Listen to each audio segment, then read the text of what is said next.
అల్లూరు జిల్లా పాడేరు ఘాట్ రోడ్లో ఘోర రోడ్డు ప్రమాదం జరిగింది. మోదకొండమ్మ అమ్మవారిని దర్శించుకుని తిరిగి వెళ్తున్న భక్తులు ప్రయాణిస్తున్న బొలెరో వాహనం వంట్లమామిడి సమీపంలో అదుపు తప్పి బోల్తా పడింది.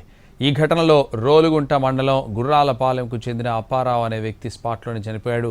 తీవ్రంగా గాయపడిన చలపతిరావు అనే మరో వ్యక్తి మాడుగుల ఆసుపత్రిలో చికిత్స పొందుతూ మృతి చెందారు. మరో 15 మంది తీవ్రంగా గాయపడ్డారు. వారిని హుటాహుటిన ఆసుపత్రికి తరలించి ట్రీట్మెంట్ అందిస్తున్నారు. బొలెరో బ్రేకులు ఫెయిల్ కావడంతో ప్రమాదం జరిగినట్టు చెబుతున్నారు. సుమారు 16 మంది బొలెరో బండి మీద తిరిగి వస్తుండగా బొలెరో వాహనం తిరగబడి గాయాల పాలయ్యారని తెలిసింది. అందులో ఒకరు స్పాట్ డెడ్ అయ్యారని మాకు తెలిసింది. 15 మంది మా హాస్పిటల్ చికిత్స నిమిత్తం వచ్చారు.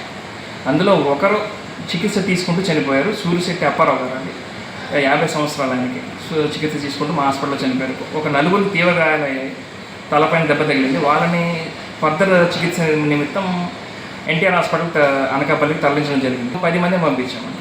వీళ్ళ ఇంకా చిన్న చిన్న గాయాలను కొంతమంది ఉన్నారు. వాళ్ళు